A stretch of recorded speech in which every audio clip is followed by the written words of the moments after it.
Guess that. Oh, there's one.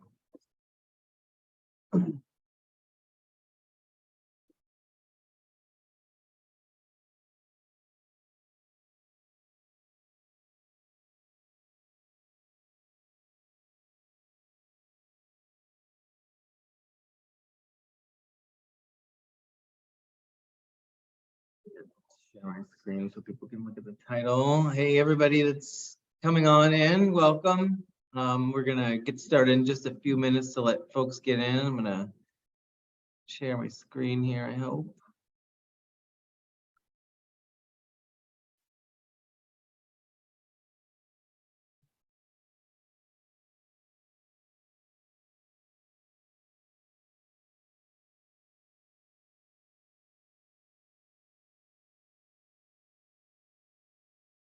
Is that up there? Okay, good. Yep. Good deal.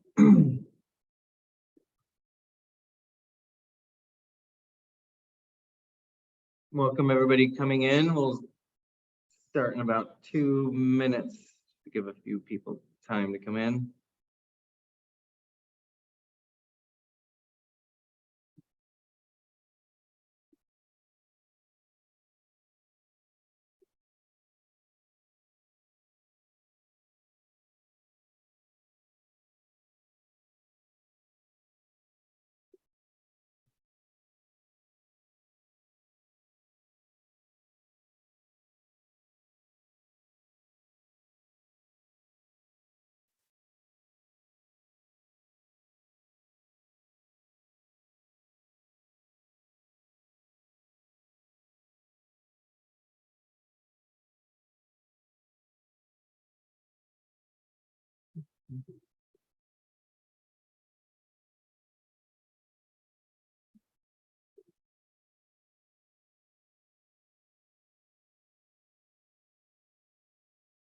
I can't see the count of people. Are people still filing in, Emily, or is that, can you see that? I went away on my screen when I started sharing. I can. I think people are still slowly filing in, but we could get started. And All right, I'm gonna give them 1 more minute and then we'll get moving.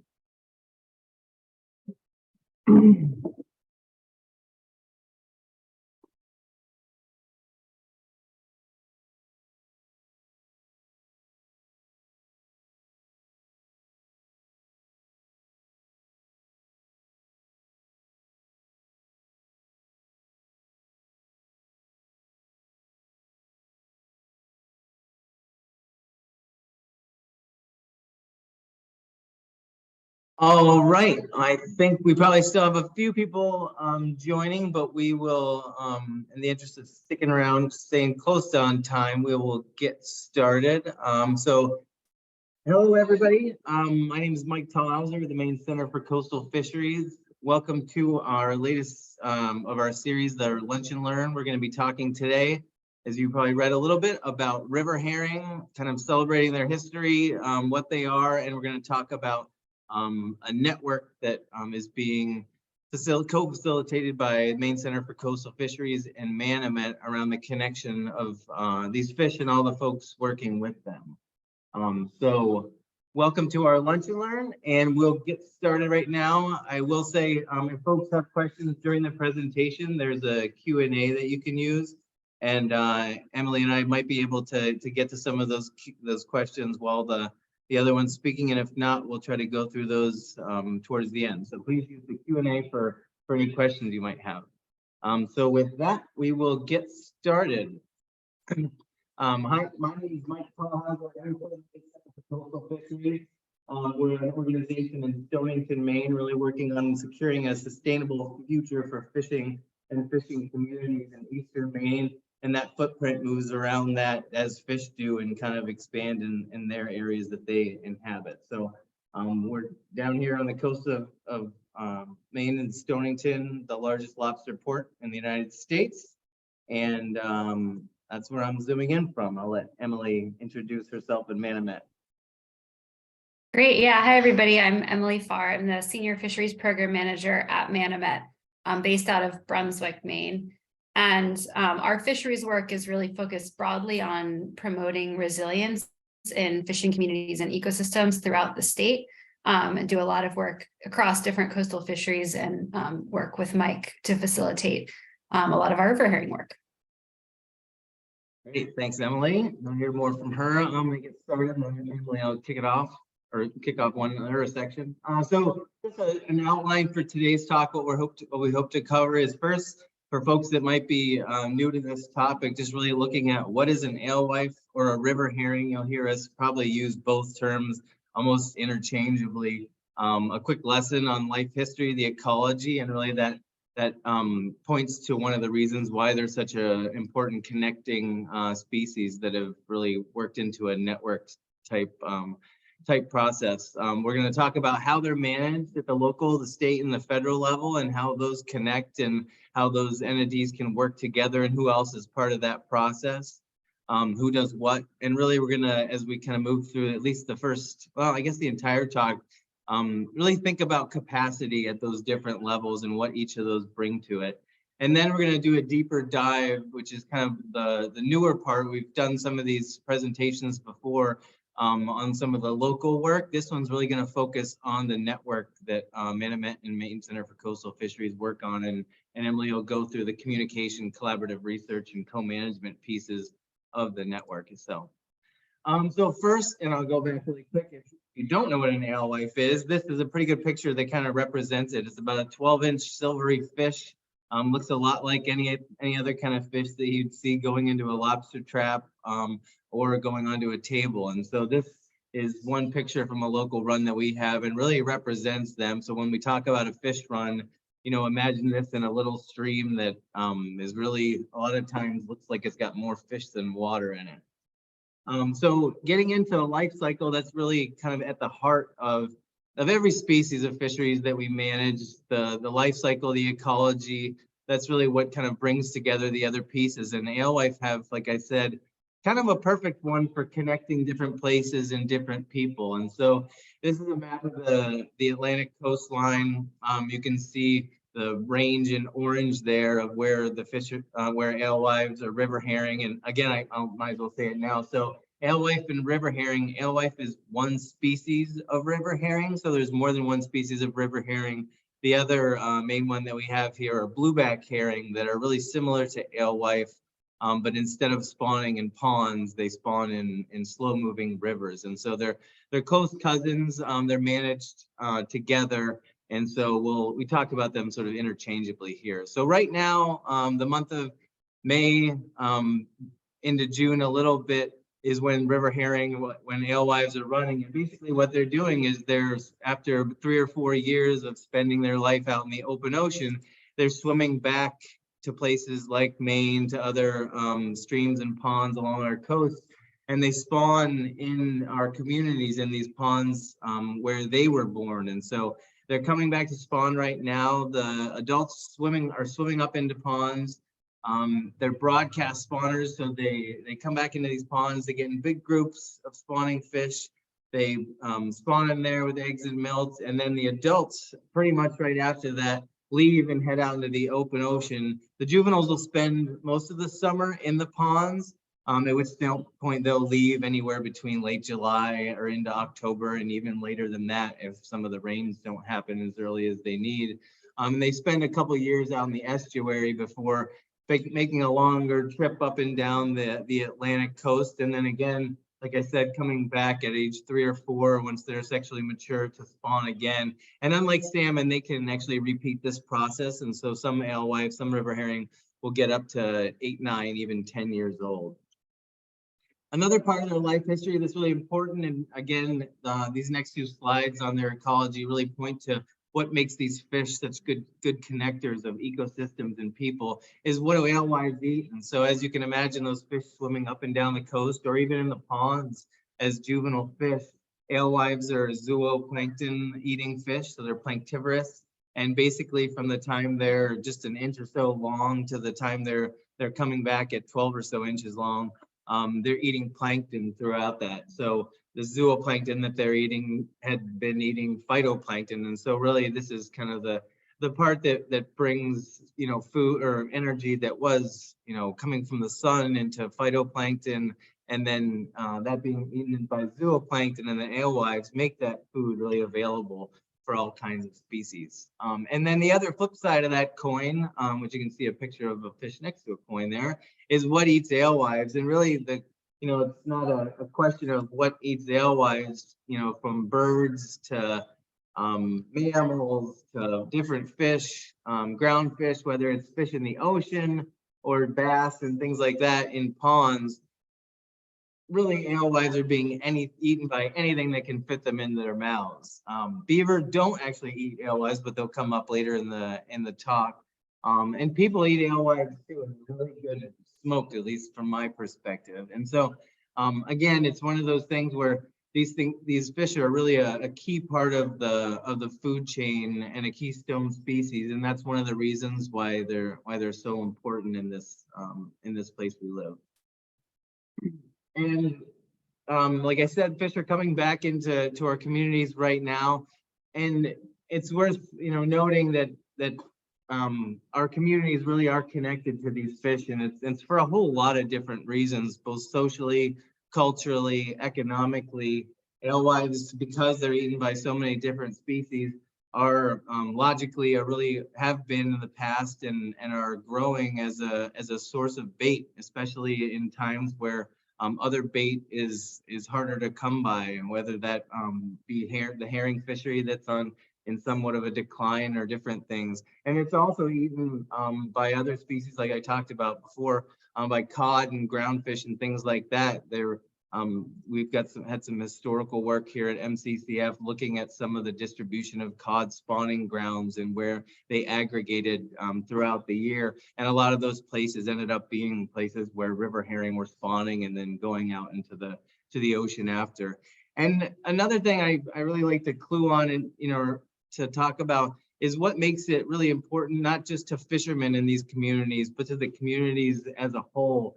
And the way I describe it is really, if you've got a coastal community that's really built on fishing and on being connected to the ocean, and then once a year, every May, almost to the day each year, you've got hundreds of thousands, in some cases millions of fish returning to the place that they spawned, that they were just there a year ago. And it just happens to be at the same time that halibut fishing is going on and lobster fishing is getting started.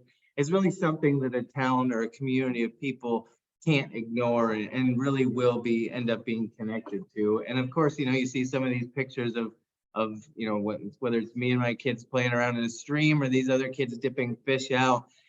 That's really the story you hear the most when you're out counting fish or working with alewives, is you hear from people, whether they're 12, 15 years old up to 80 and 90. You hear about this story of when I was a kid and I was dipping fish and helping them over a tough spot in the pond. And so it's something, these fish really are connected to our communities, and they represent an economic benefit too. And so this is just a landings graph, specifically of state landed alewife in Maine.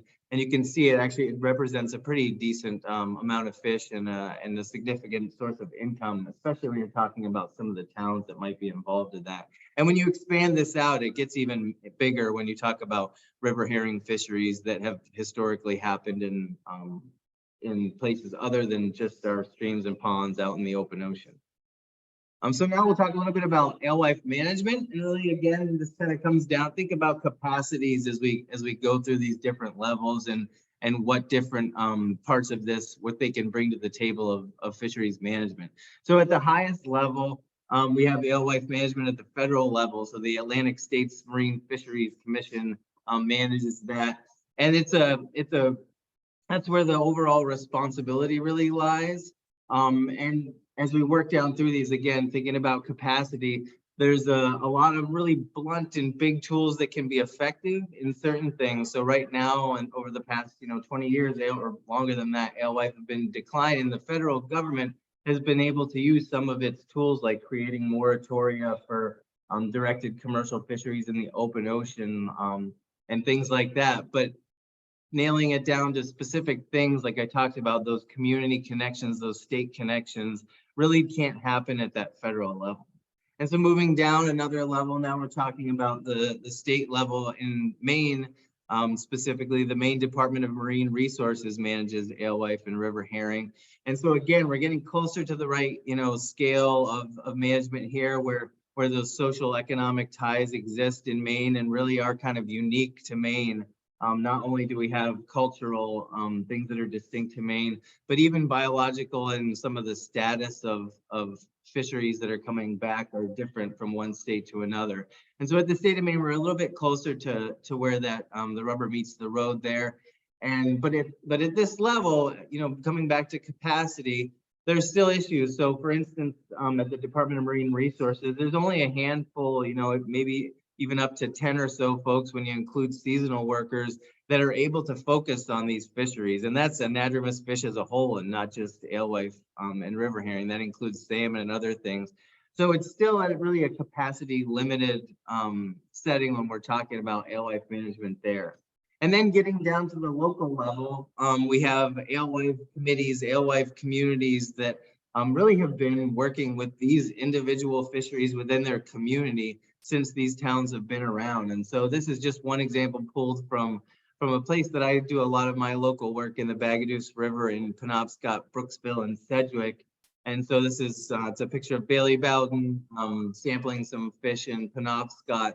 And it's at this level that, again, you really get into the specifics, and just like these fish that come back to the same ponds each year, when you're talking about some of the issues that really have to occur, from sampling to keeping streams open, to understanding just the local ecology of what goes into these runs, it's at this level that a lot of the capacity really exists.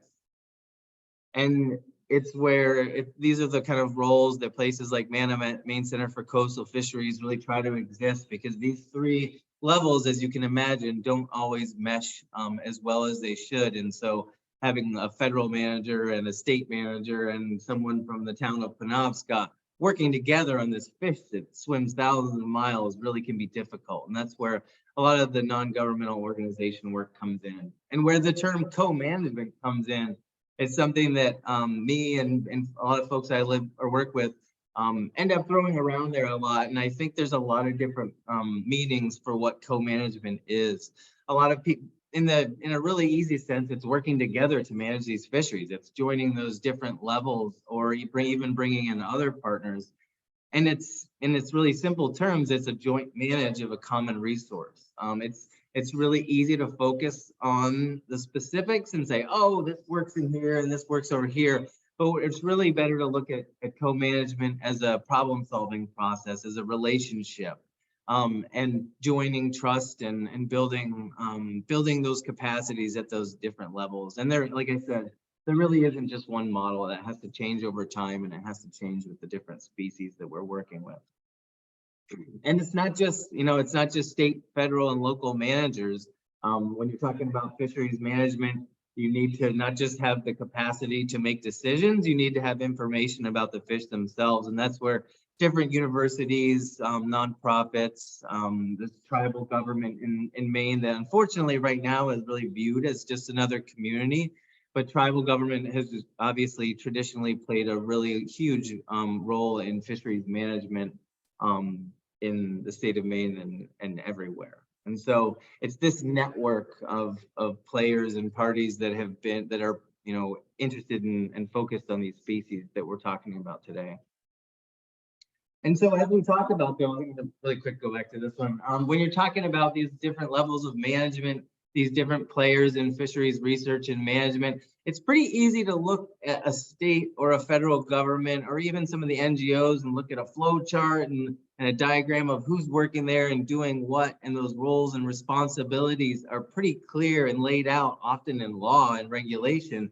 But it's at this community level that there really isn't a roles and responsibility and a playbook sort of for how things are working and what the real issues and even what the capacities are there. And I think that's why organizations like MCCF and Manomet and others have spent a lot of time focusing on that. And I think it's past talks have really focused on that.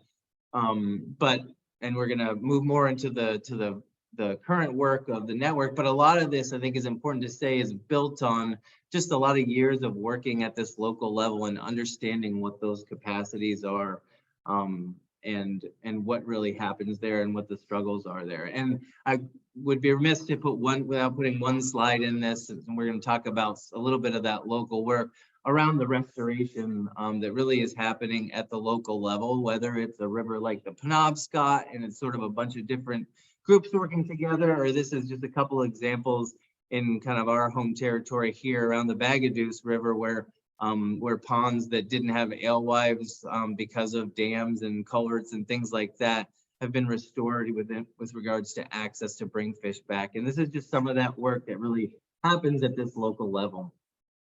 And it's also worth noting for a town to play a role in that management. So like I said, the federal government has the ASMFC, the state has DMR, and for a local town to be involved and to be able to work with the state in creating a management plan for a local fishery, what has to go into that is probably one of the most onerous sort of entries, we call them, into a fishery that I can think of. And so for a town to be able to commercially fish and to access a historical fishery that they've played a role in for so long, they've got to collect about 10 years of data that show that there's a sustainable population of fish that can be harvested there.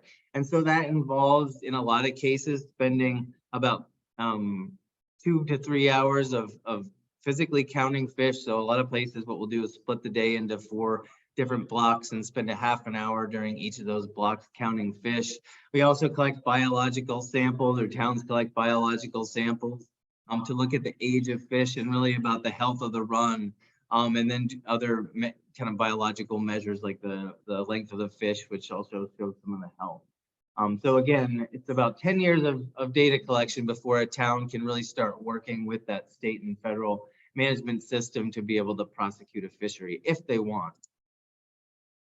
And it's a ton of work. I think, it's worth noting, it's not just monitoring. This is a lot of work. I did a, sort of a back of the napkin calculation on working some of this work that happens. And it ends up being pretty close to a couple hundred hours of work that goes into each of these small systems that you might just drive by and kind of miss it in a blink of an eye. But the work, not just counting fish, but really keeping the fish passage open. Some of it isn't just big dams and culverts that are completely blocking fish. A lot of work in a lot of towns just goes into notching beaver dams throughout the summer so adult fish can swim up into ponds, and when juvenile fish are leaving, they need the same thing. And so it's a ton of work at this local level to do that.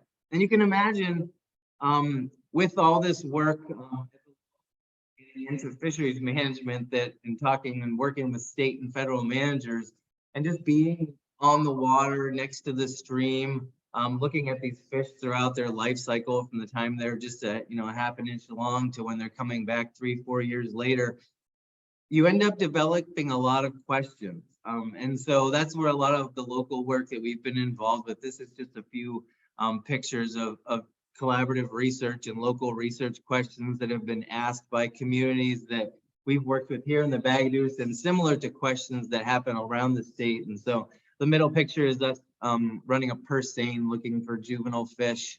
The one on the right is looking for habitat use in the estuary, because these are questions that that folks around the Bagaduce River and Penobscot and Sedgwick and other places ask as they're getting into that fisheries management world. And the picture on the left really kind of leads us into the next part of the presentation around the network, because it was on one of these trips that Ann Hayden, Emily's predecessor, and I were on a canoe trip sampling water, actually just collecting water samples to look at what they call environmental DNA, to try to tie some of these abundances, like these estimates of how many fish we have, to what's actually in the water. That this idea of like, boy, we talked to a lot of different people in a lot of different places on this, and it doesn't seem like a lot of people are talking to each other. And that's where this idea of a network around river herring really developed and has grown since then. And so with that, we pretty soon after that had our first meeting. We didn't know what to call it because we didn't have a network, so it was the Zen and River Herring meeting. It happened in November of 2020. And this is just a map that kind of shows geographically the different participants that even just in a quick sort of shotgun approach, who do we know that's working on river herring that might not all be connected. And so that's where the River Herring Network really was born. And I will let Emily carry this on into some of the network activities and how it's moved on from there. Take it away. Perfect, thanks. Great, yeah, so I'm going to talk a little bit more about the goals of this river herring network that Mike and I co-facilitate and what we've been doing together over the last few years since it got started. So at its core, this network is really intended to sort of create a level playing field where all of the people within the network are kind of equal participants and having a conversation around different priorities and opportunities for collaboration. And we've really focused on letting participants guide the work of the network. So making sure that what we're doing is not what Mike and I want to do, but sort of responsive to what everyone in the network is interested in and has as a priority. Our three big goals and areas of focus are: one, really communication across this wide range of people that are working on river herring and to a broader audience. The second being collaborative research. So thinking about how we can co-create some of these research questions like Mike talked about that are coming up in people's work with river herring and advance sort of practical river herring research. And then the third is collaborative management. So how can we engage with the managers that are, many of whom are a part of our network, to take some of this collaborative research and apply it to decisions and think about how local knowledge can be informing decision-making as well. So what one of the primary functions being communication. The way that we've done that, we've had about 2 or 3 meetings each year for the past several years to hear updates on different research activities or other applied work that network members are doing, and really provide a platform for anyone to share information, ask questions, make connections with each other. So in that, we've heard from university researchers, we've had presentations from harvesters, NGOs, and even the coordinator of a Massachusetts-focused river herring network to make sure we're sort of connecting across some of the different geographies where these fish and communities involved in the fish are. We also have an email listserv that really provides a space for people to make announcements or ask questions. Recently, there was some back and forth sort of crowdsourcing information about the best cameras to use for monitoring. So, providing that forum for people bouncing ideas off of each other. And then we have a website that we use as an educational tool and a communication method, both within the network, but also externally to anyone who is interested. And so our website went online last year. The URL is there at the top, gomriverherringnetwork.org. And there's a ton of information there about river herring, about the network itself, with tools for community science and collaborative monitoring that we've been developing, information about past and ongoing research projects and restoration activities, an overview of what co-management looks like in the fishery, like Mike talked about earlier, a description of how harvest works, and then links to other river herring resources. So there's a whole lot of information there. Definitely encourage people to check it out. So one of the other main priorities of the network is really to advance collaborative research and to answer questions that communities and harvesters and managers have and inform decision-making. And so we really started to dig into this more towards the end of last year, and to really look back and review and prioritize all of the different research ideas and questions that had come up in network discussions over the last several years. And so we sort of landed on these 4 big priorities that we're thinking about how we can move towards and make progress on sort of answering questions that are coming up in these 4 buckets. So the first around the number and timing of river herring returning in the spring. So, how many are there that are coming back into the freshwater, into our communities, and how does that vary across different places and across different years? The second being better understanding what's driving river herring production. So how many juveniles are being born every year? How many are leaving the ponds in the summer and fall? And what are the drivers of some of those dynamics? The third being factors that understand influence migration and movement patterns. So what's driving both movement of adults and juveniles throughout the year? Things like temperature and flow and rainfall, how are all of those kind of influencing this movement between habitats? And then lastly, really the role that community stewards and harvesters play in monitoring runs, maintaining free passage, championing river restoration projects. And so, as Mike said, there's a ton of work that goes into stewarding these runs, and it's not super well documented. So that's something we've been thinking a lot about as well. And so a big focus of the network has been around community science and kind of developing simple standardized monitoring that network members can do in the runs that they're working in, and allow for some kind of comparison across different runs. Go ahead to the next one. So what does that look like? So one thing that we've been working on is a river herring count data platform. So this is a screenshot of our first kind of pilot approach at this last year, where we've been collecting count data that people are gathering in their runs across the state. A chance to kind of see the start and end date of different runs and how they vary across different places and how many are returning in different runs. This is just a subset of runs in Maine. But it's an important start to kind of gather some of this information. And there really isn't any central place right now to see how many river herring are being counted and returning along the coast in their entire range, along the Atlantic coast. So we're actually kicking off a project this year with funding from the Mid-Atlantic Fishery Management Council, which is manages fisheries in federal waters in the Mid-Atlantic region, to develop a data platform where people who are counting river herring really across the whole East Coast can enter some of their count information and serve as a better communication tool to see what's going on throughout the range of these species.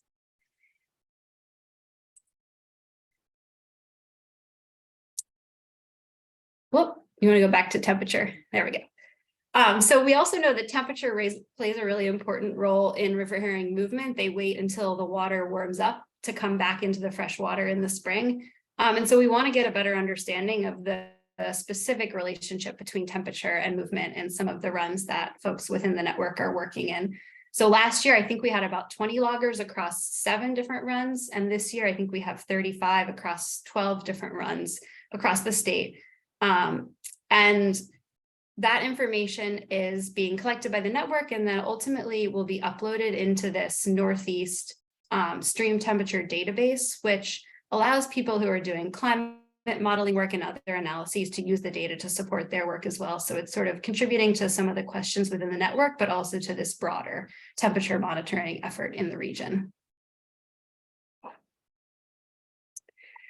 We're also working on some zooplankton monitoring. So we know, as Mike said, that zooplankton are food for river herring. And so we really want to understand better how the availability of food impacts river herring production and migration patterns. And there's a picture here of a Zoom meeting that we had earlier this year to make your own zooplankton net out of nylon stockings for those who didn't already have kind of a commercially available net. So we're thinking of kind of creative strategies like that to engage a lot of different people in some of these community science activities. We're also working on some juvenile emigration monitoring. So we know less about the juvenile river herring that are leaving the ponds than we do about the adults that are coming in most places. And so we're working on collecting information about when they're leaving, and how big they are when they're leaving to help inform some management decisions and better understand some of these patterns of migration. And then lastly, as I mentioned, we know that harvesters and community members are putting countless efforts into clearing beaver dams and collecting scale samples and other biological data for management, counting fish, participating in alewife committees, and lots more. But those efforts aren't super well documented. And so we're starting to think about how we can get a better understanding of sort of all that work that goes in to stewarding these runs, and how we can account for that in how we make management decisions about the fishery. So within this river herring network, we have many rich relationships between people. And, one of our goals is really building out this collaboration and trust between different members of the network and different pieces of the puzzle in managing and stewarding and monitoring river herring. And so we sent a survey out to members of the network last year and asked them questions about their connections with other people within the network, who they collaborate with, who they ask for input when making decisions, who they consider a leader. And the goal being to get a better understanding of sort of the state of collaboration and relationships among the members that we have. And ideally, we'll do this again to see sort of how things are changing over time in the future. But I think the takeaway here is just that there's this incredibly robust set of connections and relationships as it really gives this network its strength.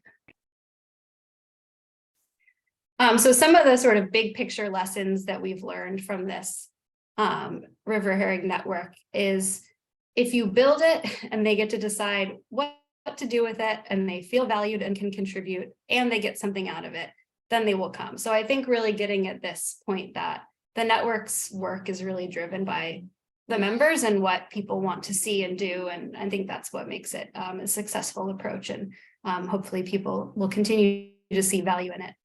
And then the second one being that it's really better to come together when you're not already in crisis mode. So we're fortunate here in Maine that we've had some great success with restoration efforts when it comes to alewives, and we still have a commercial harvest active in the state. And so there's a real opportunity to be collaborative and to learn from each other and not just be in a reactive approach. So that's sort of something that we're really trying to build collaboration when we have this real opportunity to do that.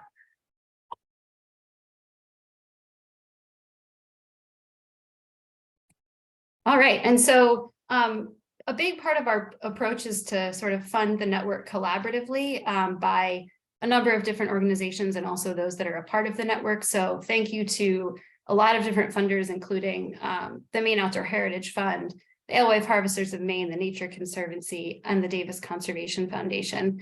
And then to all of the many, many people that participate in the network. This is just a subset of the members. I think we have about 100 people involved in the network to date. So really, that's what makes it happen. So with that, I'll stop and see if there are any questions. And I saw, Mike, that there were a few that already popped up into the chat. Yeah, let me stop sharing. There's my obligatory kid slide. I'll stop sharing that. And yeah, there was something in the chat. I'll look through the Q&A right now. Sorry about my audio if it's garbled, but hopefully it's coming in okay now. We did have a couple questions about, and now maybe I should go back to the slide, but there were a couple questions about, and again, this is kind of a product of not having quite enough time to get into every single thing, but one of the questions was, is my screen back on sharing? Can you see that, Emily? It is, it's on the question slide. There were a couple questions about the graph and kind of how fish have gone up and down throughout time. And so I can try to, should have moved it over before I did this. But we'll get there in a second.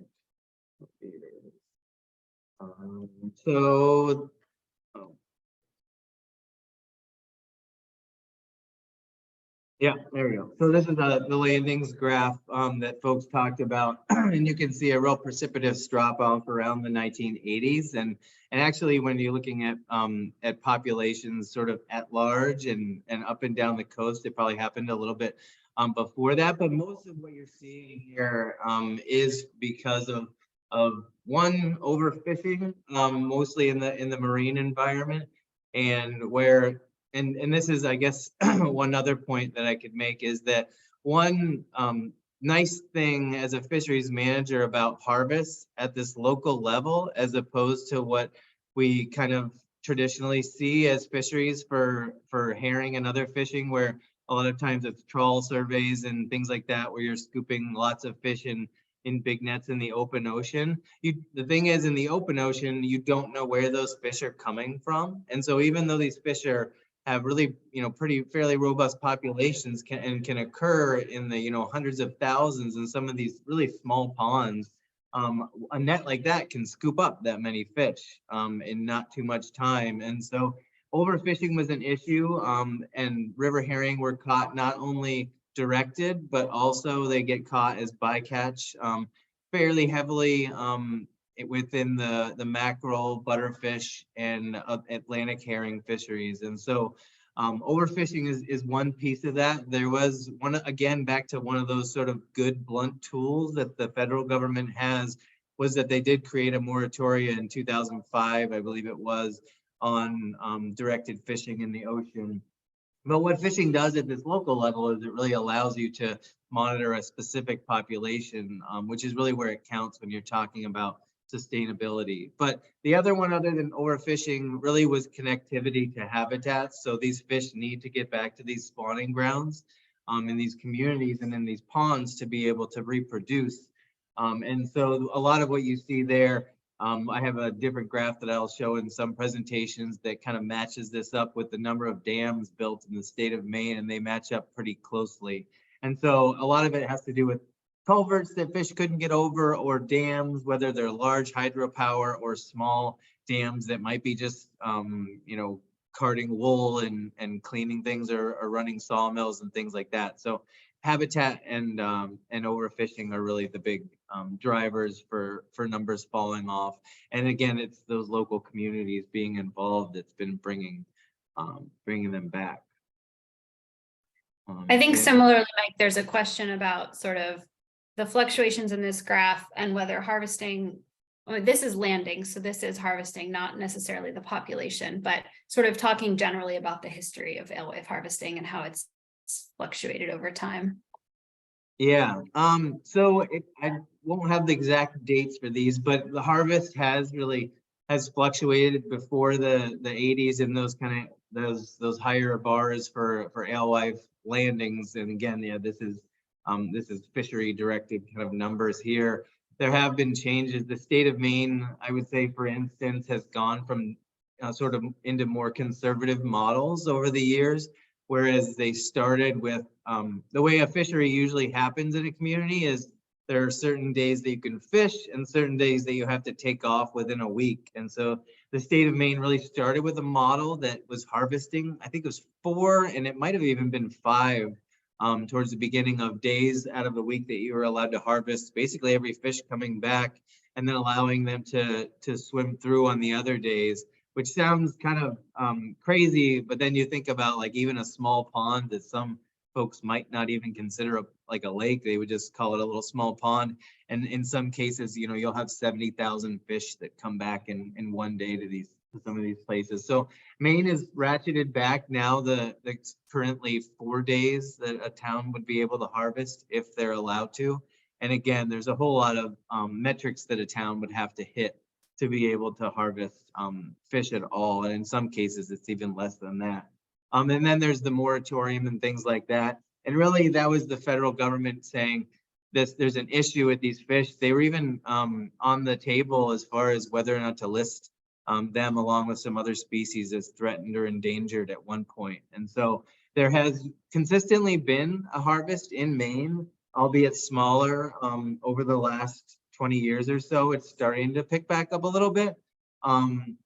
But Maine is also in a different sort of place when it comes to river herring numbers, in that we have a lot more populations that are sustainable, and the restoration work on here has been working really well. And honestly, getting back to some of those bycatch fisheries, some of the genetic information that we're getting right now is showing that some of the fish, the populations that are being caught in some of these open water fisheries are more focused, just because of where the fish are at that time, on stocks that are closer to Connecticut and Rhode Island and New York and places like that. And I think there was even a question about where the fish are throughout the year. And I'll let you, if you have any other information, Emily, fire away. But they generally do stay in big schools, but that's still a big question, exactly where this fish or that fish is as we get out there.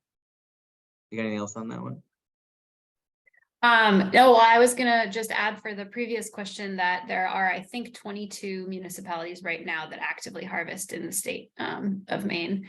And yeah, I mean, I think there's a lot of questions still about what these fish are doing in the ocean. We have some information from different federal and state surveys that are going on, and there's some research efforts to understand sort of their movement patterns in the ocean, but that's a big area that there's more research needed to better get a handle on really what's going on in the ocean habitat. Yeah. I saw a question specific to Deer Isle. So as far as, so when we were looking back at, when we're looking at restoration, that is kind of one of the first questions is where have we had alewives in the past? And then you kind of move into different questions. It's debatable. I mean, really, when you think about like historic time, so the fish come back to the ponds where they were born, but there's also kind of a caveat that fish stray and go to the, you know, like certain percentage of fish go to different ponds. And so really any pond that empties out into the ocean probably had river herring at one point or another. With when you bring in beaver dams and kind of activity of other things, there's probably some that they came and went, like there was a population and maybe there weren't fish for a little bit while. But there is, at our best kind of collective shot, there's a layer, a GIS layer that shows historic habitat, and it doesn't point to any on Deer Isles, like there weren't any like major populations. That's not to say that there, you know, haven't been some fish and that they don't kind of move into some of these ponds and explore and potentially spawn in there. But there have been talks that I've been part of looking at whether there are some candidates around here. Unfortunately, most of the ponds on the island are so small that the state, at least from what I've heard, hasn't had luck with stocking. So it's really incredible what these fish can do when you stock ponds. You know, they'll put fish in when they stock a pond with alongside a restoration project. They'll usually just put about 6 fish per acre in there. And it doesn't seem like a lot, but looking at some of the numbers that are coming out of the Penobscot River right now, that run, you know, for example, went from basically 0 fish and within, you know, 5 years is, you know, over several million, right, Emily? But yeah, so probably not any on the horizon. But again, the nice thing about this straying, about fish going to different places, is if there are streams, ponds that could support that, and we're successful in this other restoration work and really build up these populations, we'll probably eventually see them back in places that they've gone. And there's some DNA work too that's also looking at really deep cores in ponds and streams to be able to look at DNA that exists within mud if it can stick around, if it has the right environmental conditions, and be able to answer these questions a little bit more definitively.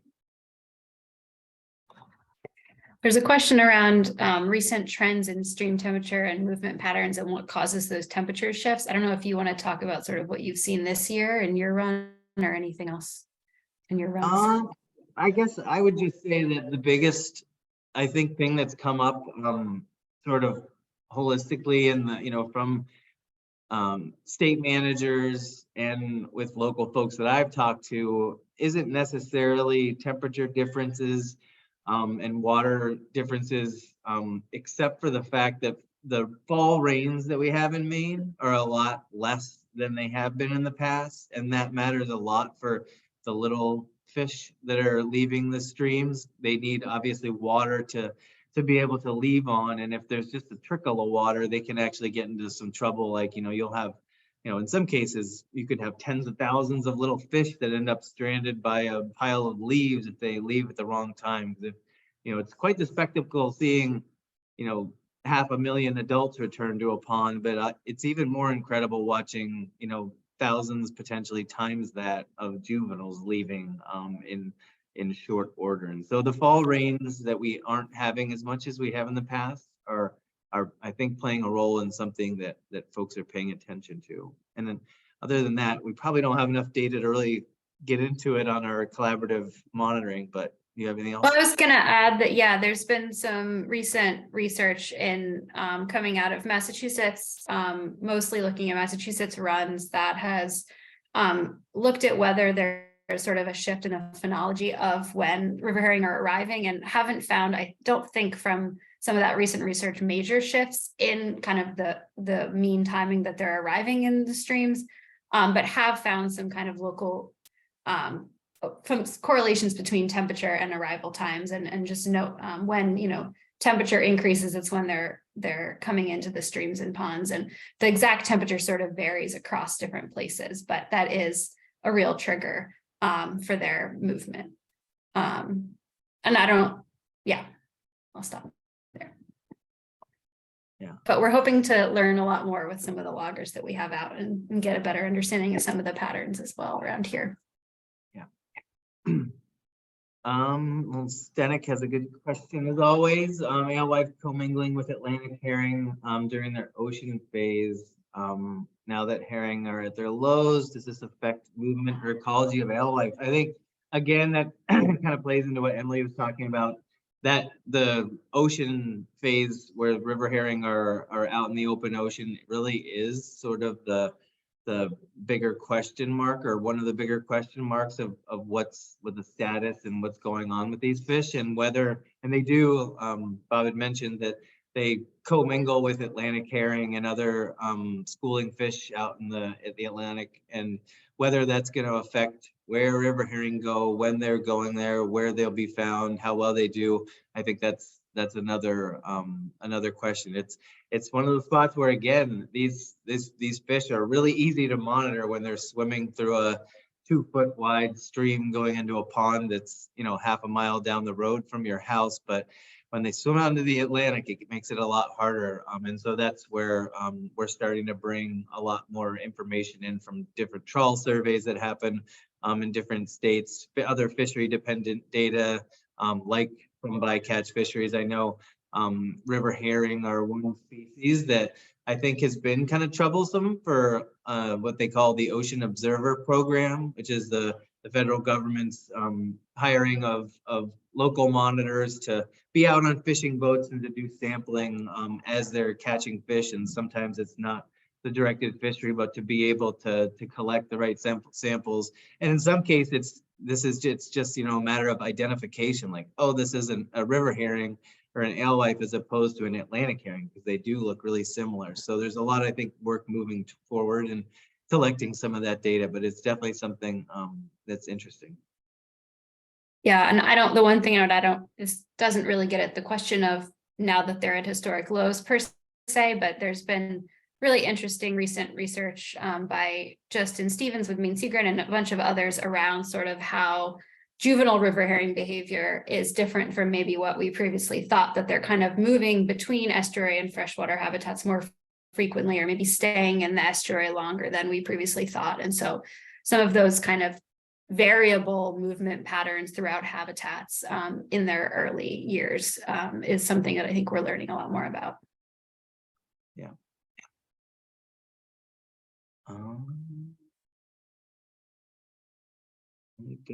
You see any other ones we missed? I think that's it. Am I missing anything, or do you see anything? No, I think we've covered all the questions that have come in.